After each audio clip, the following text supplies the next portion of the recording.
Either to it or away from it. I think that's going to come down to you. Hello and welcome back to our Jurassic month thing. You know what? I'm just going to call it the Jurassic Series. Welcome back to the Jurassic Series. We've already talked about the first movie, the second movie, and now we are on to Jurassic Park 3. And I gotta be real here. This one's going to be hard for me to review, because there are a few other movies in my life that I feel this torn on. So Jurassic Park 3 came out 8 years after the first movie, and upon its release, it had a pretty lukewarm reception from what I remember. Mediocre?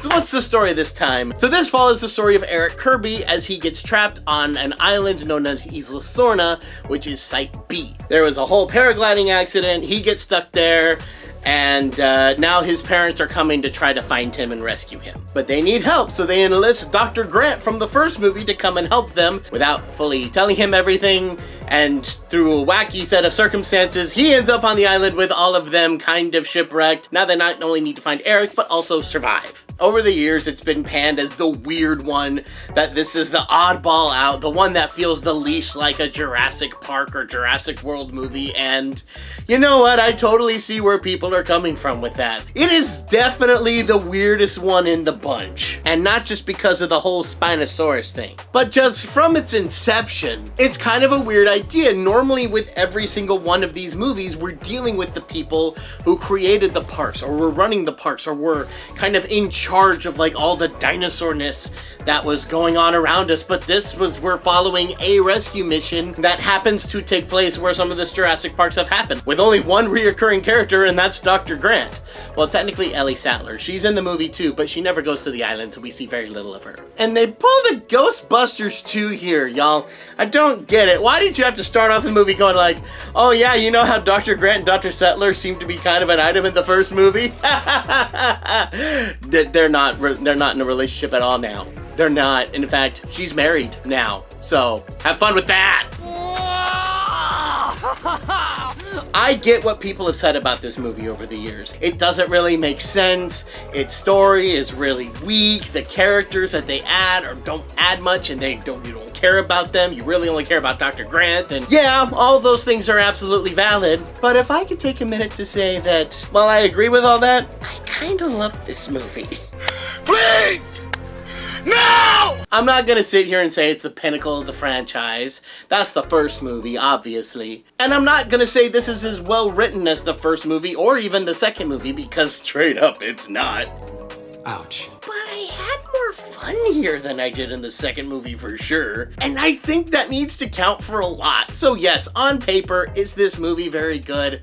Probably not. But in experience and checking it out and watching the movie, it's a lot of fun. I'm sure a good chunk of this talking is nostalgia. Because when this movie came out, I was 11 years old. And an 11-year-old is just prime for a movie like this. Are you kidding me? Oh, I remember being obsessed with this movie. I remember drawing pictures of the T-Rex Spinosaurus battle. The T-Rex came in and just roared, and the Spino was like, rah! And then it came out, and then he like goes for the neck, but it's not enough, and the Spinosaurus comes around, and then like cracks his neck. It was a whole thing. I am a man. And yeah, I do think the Spinosaurus was probably a big part of that. Spinosaurus was a dinosaur I'd only barely heard of. I was aware of its existence, but then to see it like take down a T-Rex and to see how big it was and how impressive and how terrifying. As an 11-year-old, I thought this was the coolest thing that ever lived. Only to find out this is so paleologically inaccurate, I can't really say this one even lived, but it was still fun. And yeah, did that T-Rex battle make a lick of sense? No, because Spinosaurus should have gotten its butt handed to it in that battle in real life. But you know what? Who's watching Jurassic Park 3 for realistic paleontological ideals? I'm not. I will be real here. Most of the new characters I don't really care about. Most of them didn't really leave an impact on me. The Kirbys were annoying. Ben! Bad idea. What? What's a bad idea? Seeing all the crazy prehistoric animal action was the highlight. Let's be real here. It's the highlight in every one of these movies, but this one even more so. And even with the dinosaur action, some of it goes so far into campy territory that I kind of just have to love it. Like, there's this scene where the raptor is like pretending to look like it's stuck in suspended animation in one of those like test tube things. It doesn't make a lick of sense for a raptor to understand that, but it actually made me jump and it actually made me terrified, but also kind of laugh a little bit. I don't know, I really like that. And then of course we have this gem. Alan. Or yeah, there's that classic scene where they hear that satellite phone. I will never get that satellite phone sound out of my head for as long as I live. It is baked into my brain. When they like hear the satellite call and they turn around and the Spinosaurus is just staring at them like, oh yeah, I found you.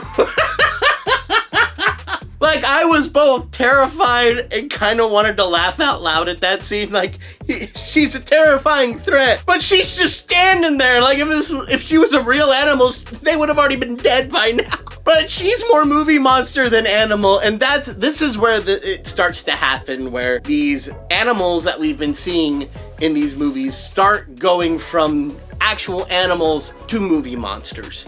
And I don't know, there's something kind of fun and campy about them being movie monsters here and not true animals like they have been, to where it's just kind of fun. Like, in my mind, I see this like using the Jurassic Park series to make a B movie. You like jazz? Not that kind of a B movie, like a true old school B movie, where like the main point is just to see crazy stuff happen with these monsters or creatures or aliens, whatever they are, and nothing else really matters. I feel like this is the one where they experimented with that and said, let's see if Jurassic Park can be like an old school B movie. And in my opinion, I thought it worked. But also, I could see the whole problem with why even try to make Jurassic Park a B movie when that's not what it is? Or if it is what it is, it did it so well it kind of created its own genre.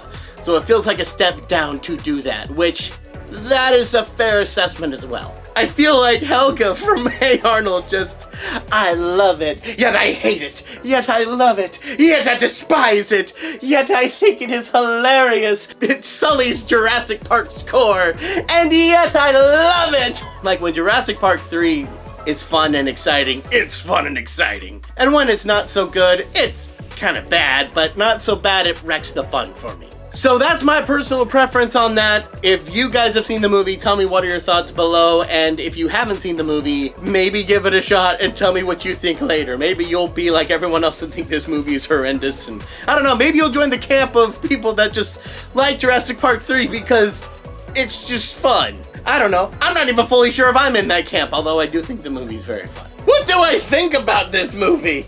I think I like it. I'm gonna go with I like it. You know what? No. I love this movie. I'm gonna say it. It's got a million flaws. It's got a million problems. And I'm not gonna sit here and defend it and say it's a great movie. But man, I love it because it's just so doggone fun. And I don't care who hears it. I'm not afraid of you, Jurassic Park community. I love Jurassic Park 3. It's stupid and it's weird, but I love it for it. And Spino shouldn't have won by paleontological evidence, but sheer fun factor, I'm kind of glad Spino won. That's where I leave it. That's where I leave it. So thank you guys so much for watching. I hope you guys enjoyed. Don't forget to like, comment, and subscribe. And next time, we'll be diving into Jurassic World. So be ready for that. And I'll see you guys next time. Bye!